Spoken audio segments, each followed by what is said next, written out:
आज ईडी सांगताय की ते आंबे खातात जेलमध्ये म्हणून शुगर वाढवण्याचा प्रयत्न होत आहे.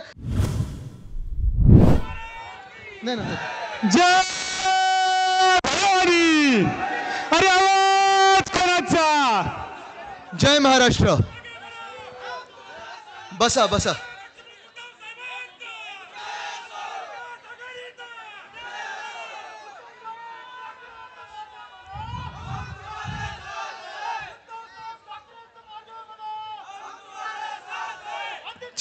चार जून साठी थोडा उत्साह राखून ठेवा.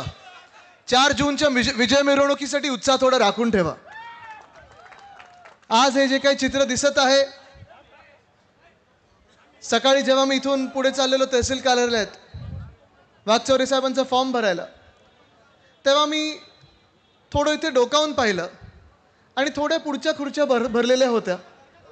मागे मोकळं होतं आणि आम्हाला हाच प्रश्न पडला होता की एवढं ऊन वाढत चाललेलं आहे, उष्णता वाढत चाललेली आहे, आपण सगळे आम्हाला सर्वांना आशीर्वाद द्यायला येणार की नाही येणार. जवळपास 1-1.5 तास झालेला आहे. आम्ही सगळे मंचावर आहोत, वरतून आम्ही पाहत आहोत. समोर तर भरलंय, आजूबाजूला भरलंय, मार्केटमध्ये भरलेलं आहे, मागे पण मला वाटतं लोक आहेत आणि तिथे एक सुद्धा खुर्ची मोकळी दिसत नाही. मला वाटतं हे तुमचं प्रेम आहे आणि हेच प्रेम वाघचौरे साहेब आपल्याला पुन्हा एकदा खासदार बनवणार. हे चित्र, हे बोलकं चित्र आहे. हे चित्र फार बोलकं आहे आणि प्रेसवाल्यांना पण मी विनंती करतोय की जरा कॅमेरा आजूबाजूला करा आणि सगळे जिथे बसलेले आहेत, हे जे प्रेम आहे, हे जे आशीर्वाद द्यायला सगळी मंडळी इथे आलेली आहेत, त्यांना देखील जरा महाराष्ट्रभर यांचं चित्र जाऊ द्या, देशभरात यांचं चित्र जाऊ द्या. आणि हेच तुम्हाला सांगतोय आज मी मुद्दामून आवर्जून इथे तुम्हाला हेच सांगायला आलेलो आहे की हे चित्र, कितीही कोणी नारा दिला, आम्ही एवढे पार जाऊ तेवढे पार जाऊ, 400 पार वगैरे नाही, ते पारच्या पुढे तडीपारच लागणार भाजपाच्या.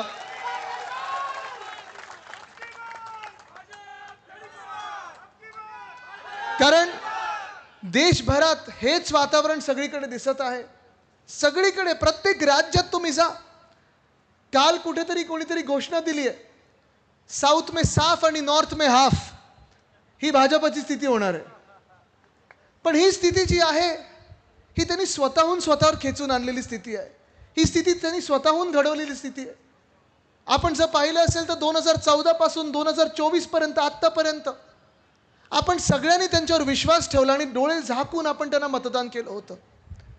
डोळे बंद करून मतदान केलं होतं. त्यांच्यासाठी प्रचार आपण पण केला होता. शिवसेना म्हणून आपण देखील त्यांच्या सोबत होतो, 2014ला होतो आणि पुन्हा एकदा विश्वास त्यांच्यावर ठेवून आपण 2019ला लोकसभेत त्यांच्या सोबत होतो. पण जे आपण पाहिलं, जवळून पाहिलं, त्याच्या आधी 25 वर्षाची जी भाजपा होती ती वेगळी आणि 2014 पासूनची जी भाजपा आहे ती वेगळी. आणि त्या भाजपा सोबत जवळून पाहिल्यानंतर आपल्याला एकच कळलं की ज्यांनी दिली त्यांची साथ, त्यांचाच केला त्यांनी घात, ही त्यांची भूमिका सदैव राहिलेली आहे. आणि हे मी देशाबद्दल पण सांगू शकतो. जे देशात चित्र बदलत चाललंय तुम्हाला सांगतो मी, एवढ्यासाठी सांगायला आलोय कारण हे जे काही नारे होतात ना, 400 पार आणि एवढे पार आणि तेवढे पार, कदाचित तुम्हाला वाटेल की अरे मला तर हे सरकार नकोय, भाजपचं सरकार नकोय, पण माझ्या एका मताने काय बदलणार आहे, माझ्या एका आवाजाने काय बदलणार आहे, एकदा मशालीचं बटन दाबून काय बदलणार आहे, हेच तुम्हाला सांगायला आलोय की तुमच्या मतदानाने देशातलं चित्र बदलणार आहे. आज देशभरात तुम्ही बघा, चित्र बदलत चाललं. जे मी तुम्हाला सांगतोय, दक्षिण भारतात एकही राज्य असं नाही आहे जिथे भाजपाला ते सांगतात अब की बार भाजपा तडीपार. प्रत्येक राज्यात, कर्नाटका बघा तुम्ही, तेलंगणा बघा तुम्ही, आंध्र प्रदेश बघा, केरळ बघा, तामिळनाडू बघा, एक सुद्धा असं राज्य नाही आहे जिथे सांगतात आता आम्हाला भाजप नको झाले, तेवढे अत्याचार बस झाले, आता आम्ही अत्याचार सहन करू शकत नाही, आता आम्ही भाजपाला मतदान करणार नाही. पण जसं हे चित्र दक्षिण भारतात आहे, तसं जर आपण इतर भारतात बघितलं, मध्य भारत घेतलं, उत्तर भारत घेतलं, तर तिथे देखील आपल्याला हे चित्र बघायला मिळत आहे. बिहारमध्ये, मध्य भारतात जर आपण पाहिलं, बिहार हे राज्य फार महत्त्वाचं ठरणार आहे. माझ्याच वयासारखे तेजस्वी यादव तिथे एक मोठी लढाई लढत आहेत. आपल्याशी जशी इथे गद्दारी झाली तशी तिथे देखील नितीश कुमारजींना तिथून पूर्णपणे बाजूला काढण्यात आलं, त्यांनी पलटी मारली आणि ते पुन्हा एकदा गेले भाजपसोबत. आता तसं जर पाहायला गेलं तर 2014 पासून 2024 पर्यंत या 10 वर्षामध्ये अनेक वेळा तिकडे भाजपाला मतदान केलेलं आहे तिकडच्या लोकांनी, आणि अनेक वेळा त्यांनी ऐकलेलं आहे की आम्ही तुम्हाला एवढे 1000 कोटीचा पॅकेज देऊ आणि तेवढे 1000 कोटीचा पॅकेज देऊ. 1 रुपयासुद्धा त्या बिहारमध्ये गेला नाही. आणि मला खात्री आहे की जो बदल घडणार आहे त्याच्यात बिहार देखील एक महत्त्वाचं राज्य ठरेल आणि तेजस्वी यादव देखील तिथे बदल घडवणार आहेत. तसंच जर पाहायला गेलं तर झारखंडमध्ये मोठं एक राज्य आहे, महत्त्वाचं एक राज्य आहे.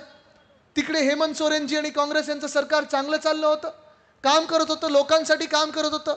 काय केलं तिथे हो सांगा जरा मला. तुम्ही बातम्या बघता ना, तुम्हाला कळलं जेव्हा भाजपाला कळलं की जे हेमंत सोरेन हे चांगल्या सीटा घेऊन येऊ शकतात, निवडून येऊ शकतात, त्यांची पक्ष चांगल्या सीटा देऊ शकते इंडिया आघाडीला.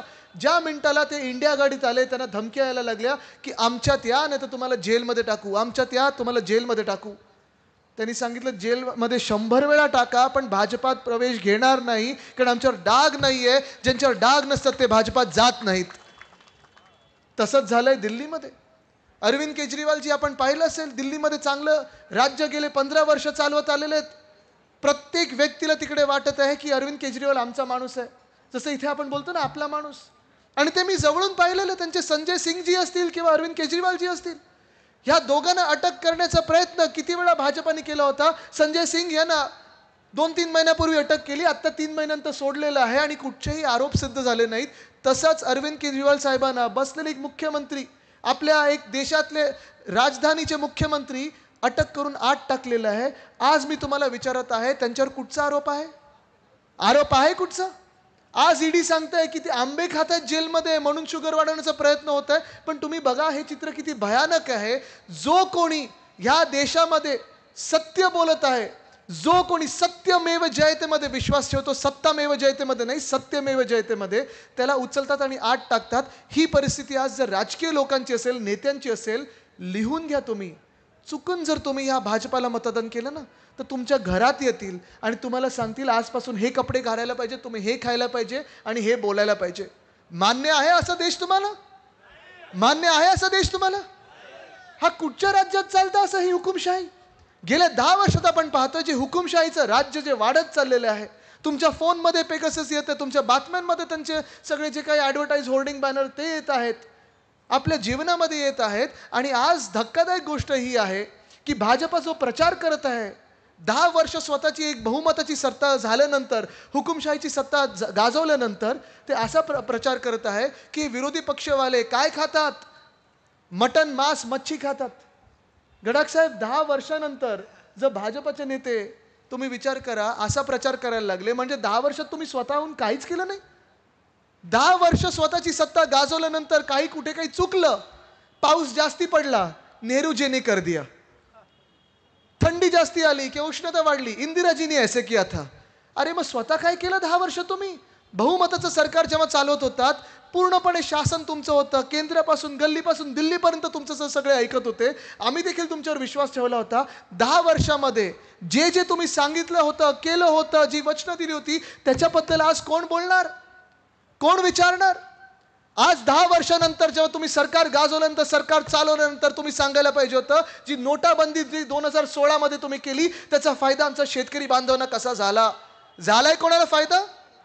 काळा पैसा संपणार होता, अतिरेकी संपणार होते, नष्ट होणार होते. देशात सगळ्यांच्या खात्यात 15-15 लाख रुपये येणार होते. आलेत कोणाच्या खात्यात 15 लाख रुपये? आलेत कोणाच्या हातात? नाही आलेत. पण 2014 मध्ये ज्याला जुमला बोलतात, आता 2024 मध्ये त्याला गॅरंटी बोलतात. फरक एवढाच आहे, जुमल्याचं नाव गॅरंटी केलेलं आहे. पण आज 10 वर्षानंतर आरोप हे लागतात आणि आरोप हे करतात भाजपावाले की विरोधी पक्ष मटन, मांस, मच्छीबद्दल सांगतात, अमुक कपडे घालतात आणि टमुक ठिकाणी बोलतात. पण अजूनही हिंमत होत नाही की जीएसटीचा कायदा जेव्हा त्यांनी आणला तो योग्य आहे की अयोग्य आणि त्याच्यात काय सुधार करायला पाहिजे ह्याच्यावर बोलण्याची हिंमत होत नाही. 370 कलम जेव्हा काढलं गेलं 2019 मध्ये, आम्ही पण पाठिंबा दिला होता, शिवसेना पक्षाने पाठिंबा दिला होता, आपण साजरा केला होता तो क्षण. पण त्याच वेळी लडाखला देखील युनियन टेरिटरी म्हणून केलं होतं, युनियन टेरिटरी घोषित केलं होतं, केंद्रशासित राज्य. आणि तेव्हा ते झाल्यानंतर जे वचन त्यांना दिलं होतं लडाखवासियांना की तुम्हाला आम्ही पुढच्या 5 वर्षात स्वतःचं राज्य स्थापन करून देऊ शकू आणि तुमचा स्वतःचा मुख्यमंत्री देऊ. आज तुम्ही बघा सोनम वांगचुक तिथे उपोषणाला बसलेले आहेत. 30 ते 40 हजार लडाखीवासी तिथे आंदोलन करत आहेत. पण कोणी त्यांचं ऐकायला तयार नाही. त्यांच्यासमोर पॅरामिलिटरी फोर्स लावला जातोय. ज्या लडाखमध्ये चीन घुसत आहे, चीनला पळवण्यासाठी जो फोर्स लावला पाहिजे तो आपल्याच भारतवासियांच्या विरोधात लावला जातोय. हे असं देश मान्य आहे तुम्हाला? असं सरकार मान्य आहे तुम्हाला? आणि हे सगळं होत असताना तुम्ही आत्ताचा जर अर्थसंकल्प बघितला असेल, मार्चमध्ये जो केंद्र सरकारचा जो निवडणुकीपूर्वीचा जानेवारीमध्ये येणारा अर्थसंकल्प होता, त्याच्यात केंद्रीय मंत्री जे अर्थमंत्री आहेत निर्मला सीतारामन ताई, त्यांनी सांगितलेलं आहे की आता आम्हाला नुसतं 4 जाती दिसतात. बघा तुम्ही लक्षात घ्या कुठचे हे बोलतात. 10 वर्ष सरकार केल्यानंतर, 10 वर्ष गॅस डिझेल पेट्रोल ह्याची किंमत वाढवल्यानंतर, हे सगळं केल्यानंतर आता हे सांगतायत की आम्हाला 4च जाती दिसतात. कुठच्या 4 जाती माहिती आहेत का त्यांनी सांगितलंय? शेतकरी, महिला, युवा आणि गरीब. आज तुम्ही मला सांगा, ह्या 4 जातींमधून जे हे जाती सांगतात, जे 4 वर्ग सांगतात, ह्या 4 वर्गांमधून कोणी खुश आहे इथे? आहे खुश? कोणी संतुष्ट आहे? नाहीये. देशभरात जर तुम्ही पाहाल, तुम्हाला जर वाटत असेल की ह्याच जिल्ह्यातले शेतकरी नाराज आहेत, त्रस्त आहेत, हैराण आहेत, असं नाहीये.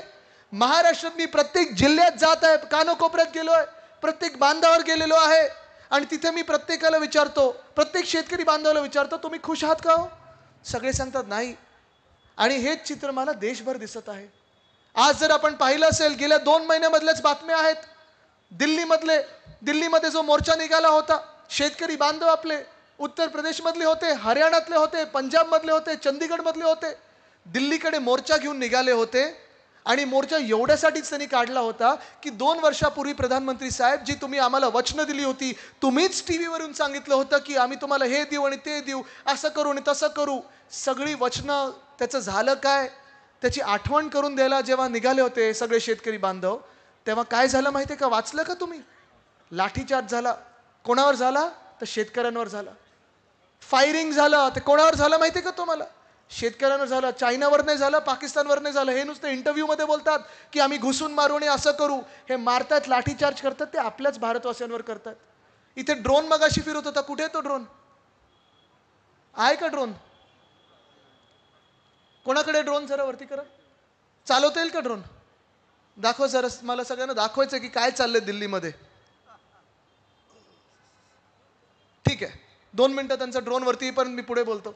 पण हे सगळं जे आहे, तुम्हाला आठवत असेल, जी चित्र देशभरात पसरली जात होती, जे शेतकरी बिचारे आपले जे अन्नदाता आहेत, ज्याला आपली भूमिका असते, आपली संस्कृती, अन्नदाता देवो भव, देवाचं स्वागत केलं पाहिजे, शेतकऱ्यांचं स्वागत केलं पाहिजे, अन्नदात्याचं स्वागत केलं पाहिजे. दिल्लीत बसवून चर्चा करा, काय नुकसान होतं तुमचं? एवढं बहुमताचं सरकार आहे, पण तसं नाही केलं. लाठीचार्ज केला, अश्रुधूर सोडला गेला, फायरिंग केलं गेलं, एवढे मोठे मोठे खिळे ठोकले गेले रस्त्यामध्ये. हे असलं सरकार भाजपाचं तुम्हाला सर्वांना मान्य आहे का? या सरकारसाठी तुम्ही मतदान करणार आहात का? नाही करू शकत आपण. कारण हे सरकार जो माझ्या अन्नदात्यावर लाठीचार्ज करतो, हे सरकार जे गोळीबार करतं, हे सरकार जे अत्याचार करतं, ते माझ्या अन्नदात्यावर करतं, त्या सरकार विरोधात मी लढणार, म्हणे लढणारच, ही शपथ घेऊन मी निघालोय रस्त्यावर. पण आज जे चित्र दिसतंय, भयानक चित्र अत्यंत दिसतंय देशामध्ये. आणि असं हे जे चित्र आहे ते गेल्या 2-2.5 वर्षात मला महाराष्ट्रामध्ये पण दिसायला लागलेलं आहे. आपल्याला आठवत असेल 2019 पासून 2022 पर्यंत जे आपलं महाविकास आघाडीचं सरकार होतं, उद्धव साहेब मुख्यमंत्री होते, प्रत्येक जिल्ह्यात प्रत्येक व्यक्तीला वाटत होतं, जातपात धर्म न बघता प्रत्येकाला वाटत होतं की उद्धव बाळासाहेब ठाकरे म्हणजे माझा कुटुंब प्रमुख आहे. ही भावना सगळ्यांमध्ये होती. आपल्याला आठवत असेल उद्धव साहेबांनी हट्ट धरला होता 2014 ते 19 सरकारमध्ये की कर्जमुक्ती करा. तेव्हा देवेंद्रजींनी कर्जमुक्ती केली होती असं म्हणतात, पण ती कर्जमुक्ती शेतकऱ्यांची झाली नव्हती, होर्डिंग बॅनरवाल्यांची झाली होती. सगळीकडे छापले होते होर्डिंग होर्डिंग होर्डिंग. पण किती काय काय दाखले द्यायला लागायचे होते. किती दाखले द्यायला लागायचे त्यावेळी? भावाला आणा, नातवाला आणा, ह्याला आणा, पंटूला आणा, मग कोण दुसऱ्या शहरातल्या मित्राला दाखले द्यायला लागायचे. आणि जेव्हा आपलं सरकार बसलं तेव्हा धक्कादायक अशी गोष्ट होती की ज्यांच्यासाठी आपण कर्जमुक्ती केली होती त्या सरकारने जाहीर केली होती, झालं होतं ऐतिहासिक कर्जमुक्ती आणि अमुक आणि तमुक. कमीत कमी लोकांना कर्जमुक्ती झाली होती, उलट लोकांचं टेन्शन वाढलं होतं. लोक बोलायचे, शेतकरी बांधव बोलायचे, जाऊ दे ती कर्जमुक्ती, आपले दाखले तिथे जात आहेत आणि आपला वेळ फुकट जातोय. पण जेव्हा उद्धव साहेब मुख्यमंत्री झाले, मला आठवतो तो क्षण, नागपूरचं अधिवेशन होतं, सगळ्या अधिकाऱ्यांना त्यांनी बोलवलं आणि त्यांनी सांगितलं मी माझ्या शेतकरी बांधवांना एक वचन दिलंय की त्यांचं कर्ज मी मुक्त करून दाखवणार आणि ते करून दाखवलं त्यांनी. ह्याला बोलतात ठाकरे गॅरंटी. ह्याला बोलतात ठाकरे गॅरंटी. 2 लाखापर्यंत ज्यांची ज्यांची कर्ज होती ती आपण पहिल्या टप्प्यात माफ केली, कर्जमुक्त केली ना सगळ्यांनी. ह्याला बोलतात ठाकरे गॅरंटी. ह्याला बोलतात महाविकास आघाडीचं सरकार. तसंच आपण पुढे येत असताना आपल्याला आठवत असेल कोविडचा काळ होता, अर्थचक्र बंद पडलं होतं. आणि हे अर्थचक्र बंद पडल्यानंतर देखील जेव्हा जेव्हा आपल्या शेतकरी बांधवावर ज्या काही आपत्त्या आल्या असतील, अवकाळी पाऊस असेल, सततचा लागणारा पाऊस असेल, कधी गारपीट असेल, काही नुकसान असेल, मंत्रिमंडळात आम्ही सगळेच चर्चा करायचो. गडाख साहेब असायचेच नेहमी, थोरात साहेब असायचे. आम्ही सर्व नेते म्हणजे शिवसेना असेल, राष्ट्रवादी काँग्रेस, जी सगळी आपली महाविकास आघाडीच्या विचाराची लोक होती, हे सगळे लोक आम्ही आवर्जून आग्रह धरायचो. सगळ्या अधिकाऱ्यांना सांगायचो पंचनामे त्वरित करा आणि जी मदत शेतकऱ्यांना जेवढी काही पोचू शकतो, कदाचित 100% नुकसान भरपाई करू शकत नाही, पण जेवढी मदत करू शकतो तेवढी करा. त्या वेळेला ती नुकसान भरपाई आली की नाही तुमच्या खात्यामध्ये? आली ना. आणि मग त्याचीच तुलना आत्ताच्या सरकारबरोबर करा. या गेल्या 2-2.5 वर्षामध्ये अवकाळी सरकार जे आपल्या डोक्यावर बसवलेलं आहे भाजपानी, मिंदे सरकार बसवलेलं आहे. जेव्हा जेव्हा गारपीट झाली, जेव्हा जेव्हा अवकाळी पाऊस झाला, सततचा पाऊस लागला, जेव्हा जेव्हा नुकसान झालं, ह्या मिंदे सरकारमधून, ह्या भाजपा सरकारमधून कुठचाही मंत्री तुमच्या शेतावर आलाय का? बघितलंय कधी कृषी मंत्री? गेल्या 2.5 वर्षामध्ये कृषी मंत्र्याचं नाव कधी आपण ऐकलंय का? पाहिले कृषी मंत्री कुठे होते? नाही पाहिलं. कारण त्यांचं कामं वेगळीच चालायची, ती आपल्या शेतकऱ्यांची कामं नसायचीच. आणि म्हणून आज मी तुम्हाला सांगतोय, आज शेतकरी बांधव म्हणून तुम्हाला विचारतोय, इथे शेतकरी बांधव किती आले जरा हात वरती करून दाखवा. सगळे शेतकरी आहेत ना?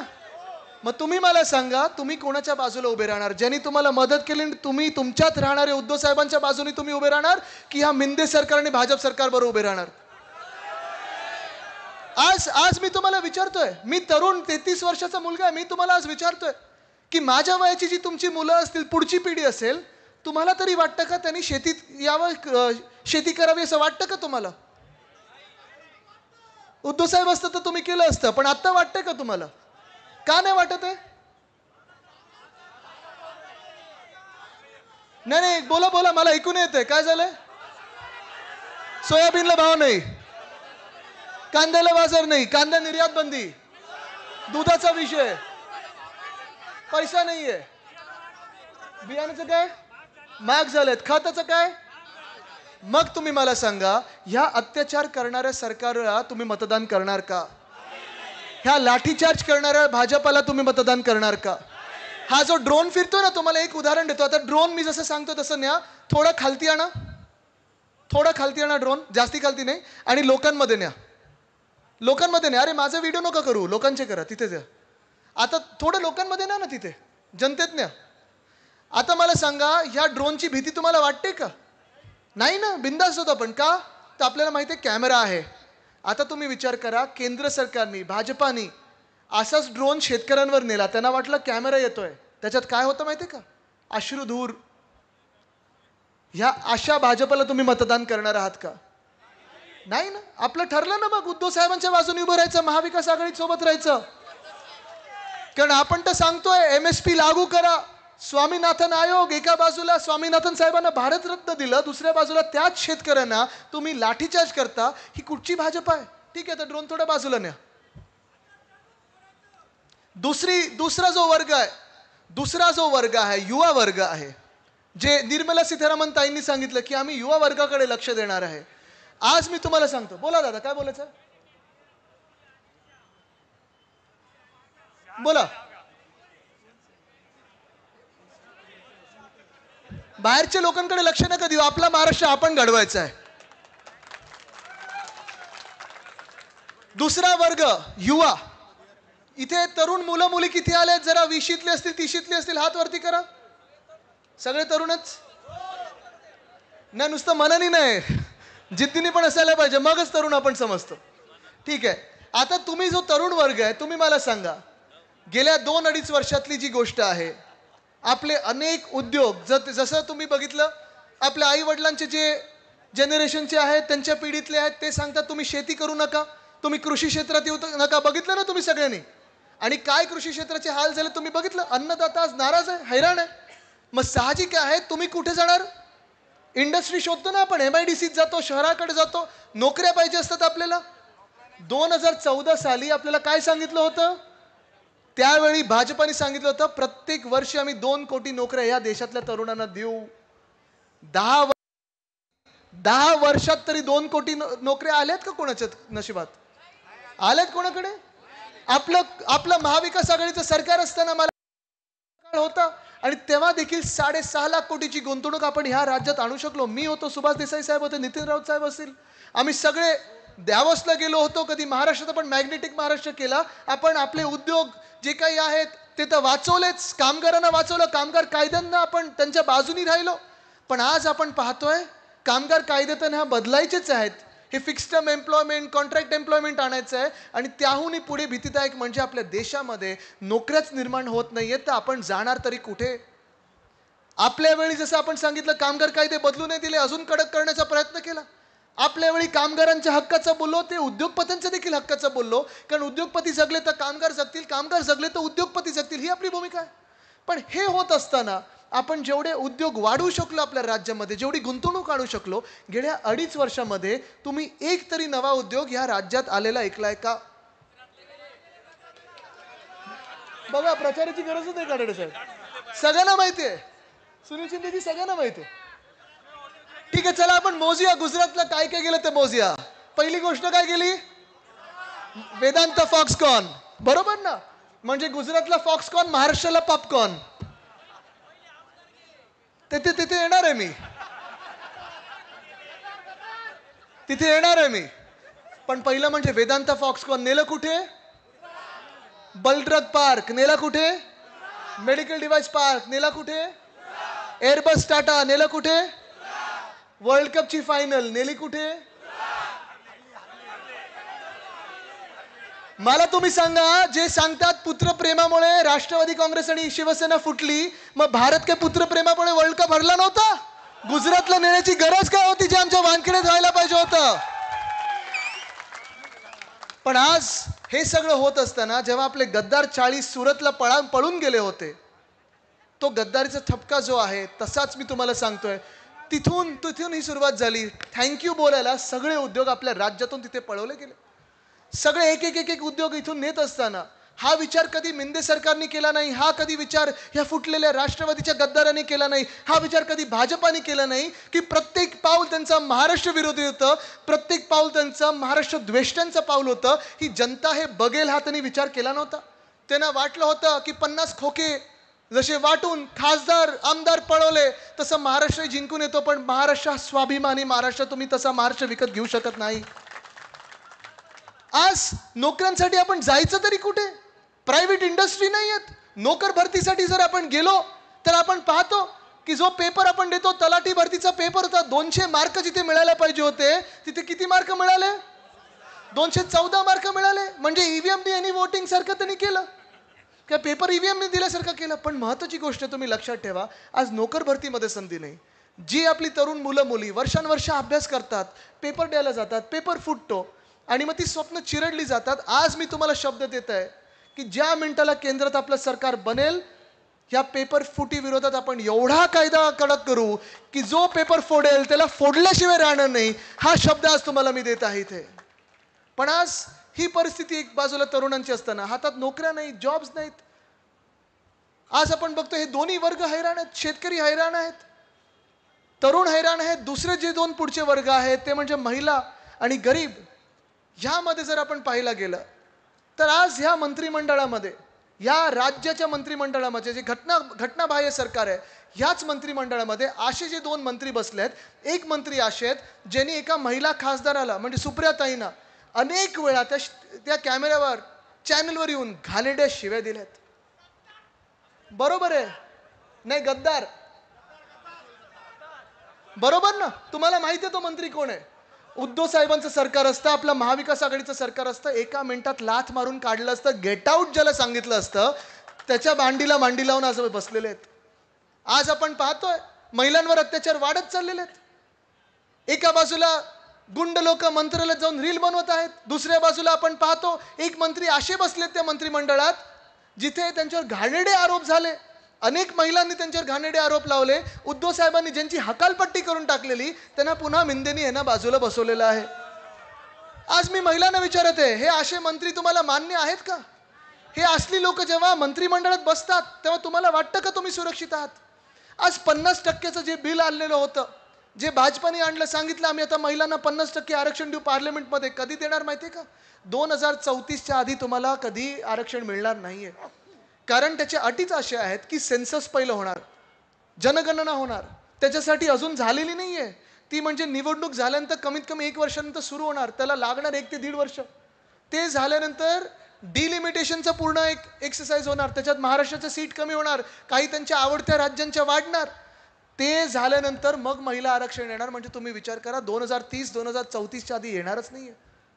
आणि हे सगळं होत असताना, महिलांचा आवाज आपण पाहतोय असुरक्षित होत असताना, मी आज तुम्हाला विचारतोय, भाजपा असा एक पक्ष आहे, भाजपाकडून जे गुजरातमध्ये कृत्य घडलं, बिल्किस बानो ह्या नावाच्या एका बाईवर काही वर्षांपूर्वी अत्याचार झाला होता, रेप झाला होता. तिच्या 3 वर्षाच्या तरुण मुलीला तिच्या डोळ्यांसमोर घरात तिच्या जाऊन चिरडलं होतं. तिचे जे अत्याचारी होते, तिचे जे रेपिस्ट होते, त्यांना अटक केली गेली होती. कोर्टाने सजा सुनावली की तुम्हाला जन्मठेप आहे, तुम्ही जेलमध्ये बसला पाहिजेत.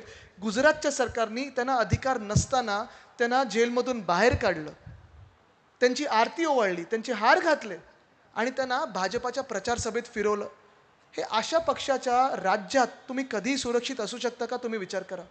असू शकता? कारण आपली शिवसेना उद्धव बाळासाहेब ठाकरे पक्षाची आणि सगळ्या मित्रपक्षांची भूमिका हीच आहे की बिल्किस बानो ह्या बाईचं जातपात धर्म कुठचाही असेल, त्या रेपिस्टचा जातपात धर्म कुठचाही असेल, जो अत्याचार करतो महिलांवर, जो रेप करतो, त्याला फाशीच मिळाली पाहिजे, ही आपली भूमिका आहे. आणि ह्याला बोलतात सरकार. पण आज जसं मी सांगितलं, हे 3 वर्ग, निर्मला सीतारामन ताई, 3ही वर्ग तुमच्यावर खुश नाही आहेत. आणि मग 4था वर्ग जो तुम्ही सांगितला, गरीब असेल, वंचित असेल. आज आपण सगळेच तर गरीब आहोत या देशामध्ये. तुम्ही मला सांगा, जे 2014 आपल्याला सांगितलं होतं की डॉलरला आम्ही रुपयाच्या बरोबरीला आणू, आज डॉलर कितीला, रुपये कितीला आहे सांगा मला. काल परवाकडे सगळ्यात खालती पडलेला रुपये आपल्याला दिसला 84 काय, मला वाटतं आरपार गेला तर 400 पार जाईल तो. पण डॉलर आणि रुपया कधी एकेला आलं नाहीये.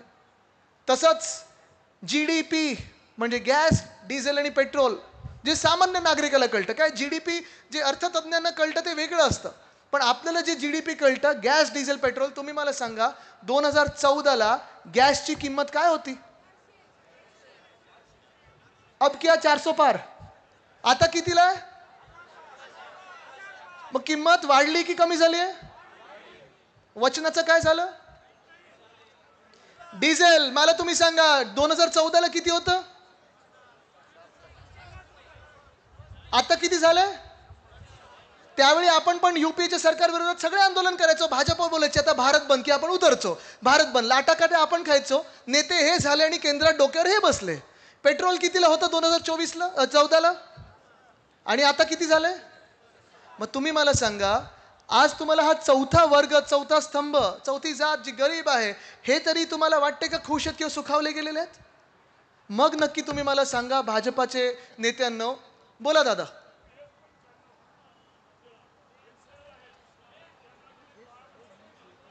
हो, ओल्ड पेन्शन मी येतो त्याच्यावर साहेब, मी बोलणार आहे त्याच्यावर, सांगणार आहे मी ते. पण आज तुम्हाला सांगतो मी की त्यावेळी आपण जे बोलायचो, त्यावेळी आंदोलन करायचो, गॅस, डिझेल, पेट्रोल अर्धा रुपये वाढला, 1 रुपये वाढला की आपण सगळे शिवसैनिक एकत्र रस्त्यावर यायचो, लाठीकाठी खायचो, जेलमध्ये जायचो. ह्याच भाजपासाठी, ज्याला आपण डोक्यावर बसवलं, आणि ह्याच भाजपानी आता देशाला जो धोका दिलेला आहे, महागाई कमी झाली नाहीये, महिलांवर अत्याचार वाढत चाललेले आहेत, शेतकऱ्यांवर अत्याचार वाढत चाललेले आहेत, तरुणांना आज नोकऱ्या मिळत नाहीयेत. मग नक्की आपण आंदोलनं केली कशासाठी? आज भाजपा जेव्हा 10 वर्षानंतर पुन्हा एकदा विचारते की काँग्रेसने क्या किया इतने सालों में, तुम्ही 65 वर्ष जेव्हा झाली तेव्हा विचारू शकत होतात की काँग्रेसने काय केलं. पण 75 वर्षानंतर पण तुम्ही सांगताय नेहरूंनी काय केलं आणि इंदिराबाईंनी काय केलं आणि काँग्रेसनी काय केलं. मग ही मधली 10 वर्ष होती कोणाची, हे तर बघायला तयार नाहीत. आणि आज हा प्रश्न आपण विचारला पाहिजे की जसे हे 4 वर्ग महत्त्वाचे, जे आपण बोलतो, शेतकरी असतील, युवा असतील, महिला असतील, गरीब असतील, हे हैराण आहेत, हे त्रस्त आहेत, तशी मोठी आंदोलनं आपल्या अंगणवाडी सेविका करत आहेत, आशा वर्कर करत आहेत, ओल्ड पेन्शनवाले करत आहेत. आज मी तुम्हाला शब्द देतोय, की ओल्ड पेन्शनवाल्यांना आपण न्याय देणार म्हणजे देणार, हा शब्द मी तुम्हाला आज देतोय, उद्धव साहेबांच्या वतीने देतोय. अंगणवाडी सेविका असतील, आशा वर्कर असतील, ह्यांच्यासाठी त्यांच्या ज्या मागण्या आहेत त्या आपण पूर्ण करणार. पण हेच महत्त्वाचं आहे की आपल्याला सगळं हे जर करून घ्यायचं असेल तर आपल्याला पुन्हा एकदा वाकचौरे साहेबांना दिल्लीत बसवायला लागेल. शिवसेनेचं प्रत्येक उमेदवार, राष्ट्रवादी काँग्रेस, शरदचंद्र पवार पक्षाचा आपल्याला तिथे बसवायला लागेल, काँग्रेस पक्षाचं बसवायला लागेल आणि ह्यासाठी आपल्याला लढायला लागेल. मला माहिती आहे, मी कार्यकर्त्यांना देखील आवाहन करीन की तुम्ही खास करून स्वतःची काळजी घ्या. आपण आता पुढच्या काही दिवसांमध्ये प्रचाराला जेव्हा लागू, घरोघरी जाऊ, सगळ्याच पक्षाच्या कार्यकर्त्यांना सांगेन, विरोधी पक्षाच्या पण कार्यकर्त्यांना सांगेन, स्वतःची काळजी घ्या. ही निवडणूक आहे, मेक ऑर ब्रेक निवडणूक देशासाठी आहे. कारण हा देश ह्या निवडणुकीत ठरवणार आहे की लोकशाही आपल्या देशात टिकणार की नाही. हा देश ह्या निवडणुकीत हे ठरवणार आहे की डॉक्टर बाबासाहेब आंबेडकरांनी जे आपल्याला संविधान लिहून दिलेलं आहे ते टिकणार, की भाजपाला जे संविधान लिहायचं आहे ते आपण टिकवणार. तुम्ही मला सांगा, तुम्ही कुठच्या बाजूला राहणार आहात? हा देश हे ठरवणार आहे की एका बाजूला आपण पाहता एकदम काळ्या मनाचे महाराष्ट्र द्वेष्टे गद्दार बसलेले आहेत, ज्यांनी सरकारवर कब्जा करून बसलेले आहेत, आणि दुसऱ्या बाजूला आपण प्रामाणिक लोक आहोत. मध्यंतरी मला कोणीतरी विचारलं, वाकचौरे साहेब पण जाऊन आलेले आहेत पण त्यांनी कधी शिवसेनेवर टीका केली नाही आणि महाराष्ट्रद्रोही काम केलं नाही. राजकारणात कोणी कुठे जाऊ शकतं, पण आज ज्या प्रेमाने, ज्या आपुलकीने उद्धव साहेबांकडे त्यांच्या कठीण काळात उद्धव साहेबांच्या बरोबर आलेले आहेत, ह्याला बोलतात निष्ठा, ह्याला बोलतात प्रेम. गडाख साहेब, आपण देखील आमचं कौतुक केलं, माझं कौतुक केलं, पण मी काहीच नाही. तुमच्यासारखे लोकांचे आशीर्वाद, तुमच्यासारखे लोकांचं प्रेम, एक नातं जे वेगळं आपलं बनलेलं आहे, ह्याच नात्यामुळे मी रस्त्यावर येऊ शकलो आणि तुमच्या सर्वांचे आशीर्वाद घेऊ शकलो. हे वेगळं प्रेम आहे, हे प्रेम गरजेचं आहे आणि हेच प्रेम आपल्या सगळ्यांना पुढे न्यायचं आहे. पण हे प्रेम नेत असताना पुढे हे प्रेमाचं जे बंधन आहे ते आता आपल्याला EVM मध्ये उतरवायचं आहे, कारण तर आणि तरच आपण हा देश वाचू शकू. आज जे आपल्या शेतकरी बांधवांसाठी MSP लागू करायचं असेल, खताची किमती कुठे ना कुठेतरी आपल्याला आटोक्यात आणायच्या असतील, कांद्यावरची निर्यात बंदीच्या विरुद्ध आपल्याला लढायचं असेल, दुधाचा जो विषय तो सोडवायचा असेल, हे सगळं जर करायचं असेल, महिलांना जर सुरक्षित करायचं असेल आणि पुन्हा एकदा या महाराष्ट्रात रोजगार आणायचा असेल, उद्योगधंदा आणायचा असेल, तर तुम्हाला मतदान करायलाच लागेल. आणि ते मतदान तुम्हाला मशालीवरच करायला लागेल. कारण आज जे काही चित्र मी तुमच्या समोर मांडलेलं आहे हे अंधाराचं चित्र आहे. अंधकार पसरलेला आहे, नुसतं महाराष्ट्रात नाही तर संपूर्ण देशात पसरलेलं आहे. आज अरविंद केजरीवाल जी जेलमधून बोलत आहेत की नया भारत बनाएंगे, पण त्या नया भारतासाठी तुम्हाला मतदान करणं गरजेचं आहे. दिल्लीमध्ये ते 7च्या 7 जागा केजरीवाल साहेब आणि काँग्रेस जिंकणार आहे. तुम्ही मला सांगा, हा मतदारसंघ आपण जिंकणार की नाही? हा मतदारसंघ आपल्यासोबत उभा राहणार की नाही? जर आपल्याला अंधकार पसरवायचा नसेल आणि अंधारात एक वेगळी रोषणाई आणायची असेल तर तुमच्या हातात जी मशाल घेतली ना, ह्याच्यावर आपल्याला बटन दाबायला लागेल. तुम्ही मला सांगा, आपला उमेदवार कोण? आपला उमेदवार कोण? आपलं चिन्ह कुठचं? आपलं चिन्ह कुठचं? आपलं चिन्ह कुठचं आहे का इथे? हा, आपलं चिन्ह कुठचं? ही जी मशाल आहे ह्याच्यावर मतदान जर तुम्ही केलं तर ही मशाल दिल्लीतच नाही तर संपूर्ण देशभरात पुन्हा एकदा रोषणाईला आणेल आणि हा जो अंधकार पसरलेला आहे त्याला दूर करेल. मला खात्री आहे की तुम्ही प्रामाणिक आणि महाराष्ट्र हिताचं मतदान कराल. धन्यवाद. जय हिंद, जय महाराष्ट्र, वंदे मातरम. देश विदेशातील प्रत्येक घडामोडींचे लाईव्ह अपडेट मिळवण्यासाठी आता साम टीव्हीच्या सर्व सोशल मीडिया प्लॅटफॉर्मला लाईक, फॉलो आणि सबस्क्राईब करा. तसंच सर्व नोटिफिकेशनसाठी बेल आयकॉन प्रेस करायला विसरू नका.